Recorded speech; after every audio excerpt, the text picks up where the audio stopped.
இல்ல சார், இப்போ தங்கத்துடைய விலை அப்படிங்கிறது கடும் சரிவு கண்டுட்ருக்கக்கூடிய இந்த சூழ்நிலையில, நம்ம ருப்பி வேல்யூ வந்து ஸ்ட்ராங்கர் ஆகணும்ல? எப்படி ஏறும் சார்? நீங்கள் வந்து ஏதாவது எக்ஸ்போர்ட் பண்ணால் தானே ஏறும்.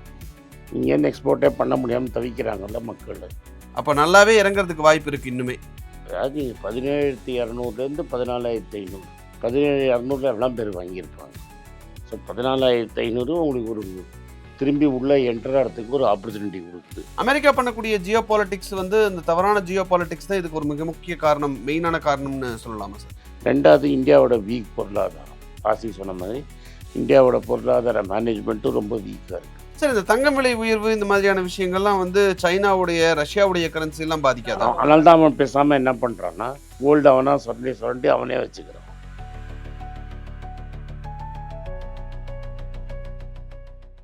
ஈரான், ஈராக் விஷயத்துல அமெரிக்காவுடைய தலையீடு அப்படிங்கிறது, பொதுவா வந்து அமெரிக்கா ஈரான் மேல ஒண்ணும் பெருசா வரமாட்டாங்க. ஏன்னா, அவங்ககிட்ட வந்து ஒரு அணு ஆயுத சக்தி இருக்கு அப்படின்ற ஒரு விஷயம். அதெல்லாம் ஒன்றும் கிடையாது. ஆமா, அணு ஆயுதம் வச்சிருக்காங்கல்ல. அதான் போன வாட்டியே குண்டு போட்டாங்கல்ல. ஒரு 6 மாதத்துக்கு முன்னாடி இஸ்ரேல் அமெரிக்காவும் ஈரானை பாதி பாதி குண்டு போட்டாங்க. ஒன்றும் பண்ண முடியாமல் போய் ஒளிஞ்சுக்கிட்டாங்க.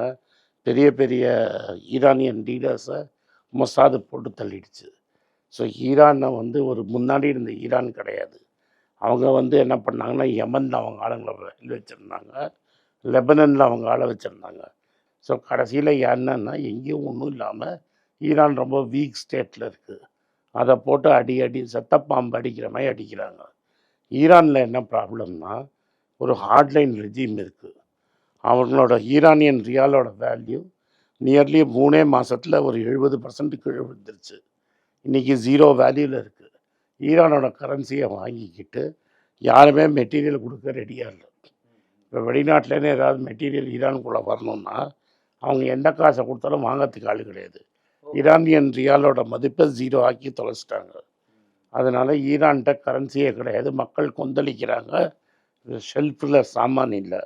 அதனால தான் ரோடுக்கு வந்தாங்க. ரோட்டில் 3000 பேரை கொண்டுட்டாங்க. இப்போதைக்கு அங்கே இன்டர்நெட்டு கிடையாது, கேமரா கிடையாது, நியூஸ் கிடையாது. உள்ளே என்ன நடக்குதுன்னு யாருக்கும் தெரியாது. இது மாதிரி ஒரு சூழலில் தான் அமெரிக்கா இன்டர்நெட் பண்ணுறான். வெனிசுலாலையும் 100 பேர் அந்த ஊரில் இருந்தானா 50 பேர் ஓடி போயிட்டான். மீதி 50 பேர் தான் இருக்கான். வேறு வழி இல்லாமல் தான் மடுரு அவங்க பிடிச்சாங்க. ஈரான்லேயும் திட்டக்கெட்ட அதே நிலைமை தான். அது போக வேண்டிய அரசாங்கம் தான். அது ஒரு டிக்டேட்டர்ஷிப் தான். நம்ம போய் அதில் செய்ய முடியாது. அந்த இப்போ இந்தியாவில் நம்மளுக்கு மோதியை பிடிக்கலன்னா நம்ம தான் ஜனநாயகமாக மோதியை வெளில அனுப்பணும். இன்னொரு காலம் வந்து மோதியை பிடிச்சின்னு போகலாம் முடியாது. அங்கே எலெக்ஷனும் ஒழுங்காக நடத்தாமல் 40 வருஷமாக இப்படி இருக்கிறதுனால, மக்கள் தெருவுக்கு வந்ததுனால, அமெரிக்கா மக்களை ஹெல்ப்புக்கு பிடிக்கிறேன்னு சொல்லி வந்து இந்த லீடர்ஷிப்பை மாற்றணும்னு பார்க்குறான். அவங்க இதுக்கு முன்னாடி ஷா ஆஃப் ஈரான்னு ஒருத்தரை வச்சுருந்தாங்க. அந்த ஊர் பேரரசரை அவரோட பையன் திரும்பி நான் போகிறதுக்கு ரெடின்னு சொல்கிறாங்க. இதுதான் ரியாலிட்டி. மக்களுக்கும் கவர்மெண்ட்டுக்கும் ப்ராப்ளம்மு. 2 பூனை சண்டை போடும்போது குரங்கு உள்ளே வரும். அமெரிக்கா குரங்கு வேலையை செய்கிறான். சார், இப்போ சதாம் ஹுசேனையும் வந்து அந்த சியா சுன்னி பிரச்சனையை தீர்க்க போகிறோம் அப்படின்ற மாதிரியான விஷயங்கள் உள்ளே போய் தானே இது பண்ணாங்க. ஈரான் மக்களுக்கும் அவங்க அரசாங்கமுக்கும் சண்டை. அந்த அரசாங்கம் சரியில்லை. அந்த அரசாங்கம் இந்த ராஜாவை தூக்கி வெளில போட்டாங்க. இப்போ இந்த சண்டையில் ராஜா உள்ளே வந்துட்டார்னா அமெரிக்கா அவங்க சப்போர்ட் பண்ணுவாங்க. இல்லை, இப்போ ராஜா வந்து அமெரிக்காவுடைய பப்பட்டா இருக்காரா, இல்லை அமெரிக்காவை எதிர்த்து இருக்காரா? மக்களும் அவருக்கு பின்னாடி ஒரு போர்ஷன் இருக்காங்க. ட்ரம்ப்பும் அவரை சப்போர்ட் பண்ணுறாரு. ட்ரம்ப் சப்போர்ட் இல்லாமல் அவர் உள்ளே போக முடியாது. இல்லை, இப்போ ஈரானுடைய பழைய மன்னரை வந்து அமெரிக்கா தூக்கிட்டாங்க. அமெரிக்கா இஸ்லாமிய ஆளுங்க தூக்கிட்டாங்க. இப்போ இஸ்லாமிய ஆளுங்க சரியில்லைன்னு மக்கள் அவங்களுக்கு அகேன்ஸ்டாக போயிட்டாங்க. அப்போ இவன் உள்ளே புந்து இந்த பழைய ராஜா உள்ளே வைக்க பார்க்குறான். இல்லை, இப்போ நீங்கள் சொல்லக்கூடிய இந்த அயத்துல்லா கொமேனி இவங்கெல்லாம் தான் வந்து நாங்களாம் இருக்கிறதுனால தான் இவ்வளோ நாள் அமெரிக்கா இங்கே உள்ள வரல அப்படின்ற ஒரு விஷயத்த தொடர்ந்து அவங்க முன் வைக்கிறாங்க. அவங்கெல்லாம் இதெல்லாம் பண்ணிட்டு இருக்க போய் தானே சார் அமெரிக்கா வந்து இந்த எண்ணெய் வளம் அது இதுன்னு உள்ள வராமல் இருந்திருக்காங்க. சார், அவங்களுக்கு எதிராக தானே இப்போ இதை சொல்றவங்களுக்கு எதிராக தானே அமெரிக்கா வந்து அமெரிக்காவுடைய பொம்மைகளை வந்து அங்கே உள்ள உட்கார வைக்கிறதோ, இந்த எண்ணெயை சுரண்டுறதுக்கோ இந்த மாதிரியான விஷயங்கள் எல்லாம் அமெரிக்கா பண்றாங்க. அமெரிக்கா ஒரு நல்ல எண்ணத்துல போய் அதை ஒன்றும் பண்றது இல்லை. நீங்கள் சொல்கிற கம்யூனிஸ்ட் பேச்சு சார். இதுலேங்க சார் கம்யூனிசம் இருக்கு?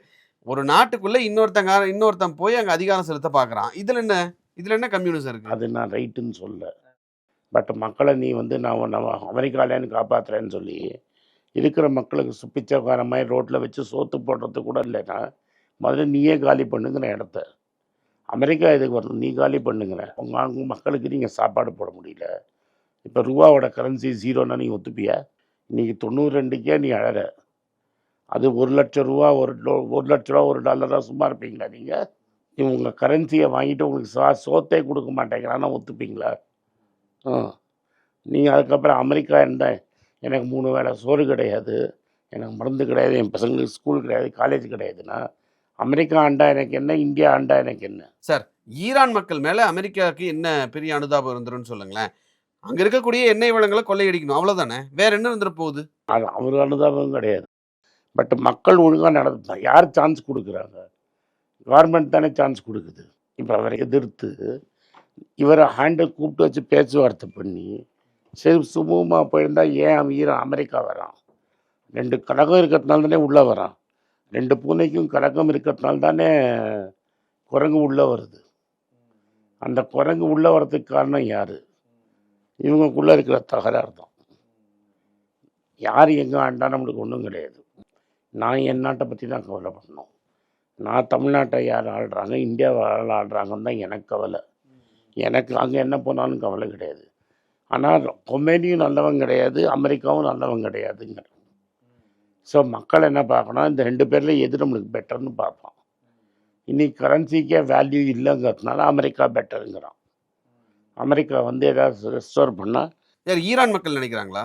டெஃபினட்டாக நினைக்கிறேன். அதனால ரோட்டில் நிற்கிறான், அமெரிக்கன் கொடியை எதுக்கு ஆட்டுறான்? மெடூரு போனதுக்கு. சார், அது எதிர்க்கட்சி தானே சார் கொண்டாடுது. எதிர்க்கட்சி எப்படின்னு கொண்டாடும்ல. பாதி மக்கள் அமெரிக்காவில் உட்காந்துட்டு இருக்காங்க. 5 லட்சம் பேர் இருக்கானா, 2 லட்சம் பேர் ஊரை விட்டு ஓடி போயிட்டான். இல்ல, அமெரிக்கா நம்மள ஒரு கழுகு மாதிரி யூஸ் பண்ணிட்டு இருக்கு. அமெரிக்கா ஒரு கழுகுன்னு மக்களுக்கு தெரியாதா அப்போ? அவனு இங்கே நான் இப்போ இந்த முடுரை என்னை பட்டி போட்டு சாவடிக்கும் போது கழுகே பெட்டர்னு நினைக்கிறான். சார், ஒரு நாட்டுக்குள்ள பூந்து மக்களால் தேர்ந்தெடுக்கப்பட்ட மக்கள் எங்கே தேர்ந்தெடுத்தான்? நீ தான் எல்லாத்தையும் ஃப்ராடு பண்ணல. எலெக்ஷனே நடத்தாமல் 99% எனக்கே ஓட்டு போட்டாங்கன்னு எலெக்ஷன் கமிஷன்லேருந்து எல்லாம் ஏமாத்திர பிறந்தானே மக்கள் உங்கள்கிட்ட வந்திருக்கிறான்.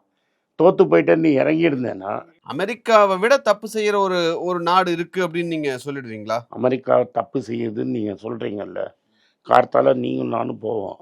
யுஎஸ் அம்பேசி வாசல்ல எவ்வளோ சார், அவங்கெல்லாம் நமக்கு வந்து கிளீன் ஷீட் கொடுக்குறவங்களா சார்? அவங்க அமெரிக்கா போறாங்க, வேலைக்கு போறாங்க. அவங்க சொல்றது ஒரு கிளீன் ஷீட் நம்ம எடுத்துக்க முடியுமா சார்? உங்களோட சொந்தக்காரத்தில் எவ்வளோ பேர் அமெரிக்காவில் இருக்கான்? என் சொந்தக்காரத்தில் 70% அங்கே உட்காந்துன்னு இருக்கிறான். உங்கள் நாட்டோட அவன் நாட்டோட பொசிஷன் பெட்டராக இருக்குது, வேலை வாய்ப்பு நன்மையாக இருக்குது, ஸ்கூல் காலேஜ் நல்லா இருக்குன்னு தான் மக்கள் அங்கே ஓடுறாங்க. நம்மளுக்கு அமெரிக்காவை பார்த்து போகிறாங்க. ஒரு இடத்துல யாங்கி கோ ஹோம் அப்படிம்போம். அதாவது வெள்ளைக்காரனே அமெரிக்கனே ஓடி போம்போம். என்னையும் சேர்த்து கூட்டின்னு போதானே நம்ம நிற்கிறோம். சின்ன எக்ஸாம்பிள் சொல்கிறேன்ப்பா. யுஏஇயில் கோல்டன் பாஸ் 20 லட்சம்னு இருக்கிறவன்லாம் அப்ளை பண்ணி அங்கே போய் உட்காடுறேன்னு தானே சொல்கிறான். நம்ம நாட்டில் இருக்கிற கஷ்டத்தில் பாதி மக்கள் ஊரை விட்டு ஓடி இன்றைக்கி நீ ஓப்பனாக விட்டானா துபாயில் பாதி தமிழ்நாடு போய் அங்கே உட்காந்துப்பான். ஸோ அப்போ ஈரானுடைய அடுத்த திட்டம் அப்படிங்கிறது அமெரிக்காவோட கைக்குள்ள போகிறது தான் அப்படின்னு சொல்ல வரீங்களா? நம்மளுக்கு தெரியாது கொமேனி என்ன பண்ணுறா. சரி, அங்கேருந்து நம்மளுக்கு இன்டர்நெட் கிடையாது, கேமரா கிடையாது.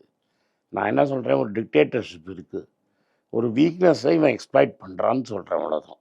சார், நீங்கள் இந்த அளவுக்கு ஈரான் வந்து பின்தங்கி இருக்கிறதா சொல்கிறீங்க. அவ்வளோ பெரிய அமெரிக்காவையோ இல்லை இஸ்ரேலையோ தாக்கக்கூடிய அளவுக்கு அவங்ககிட்ட அணுசக்தி ஆயுதம் எல்லாம் இருக்கே சார். அதெல்லாம் ஒன்றும் கிடையாது.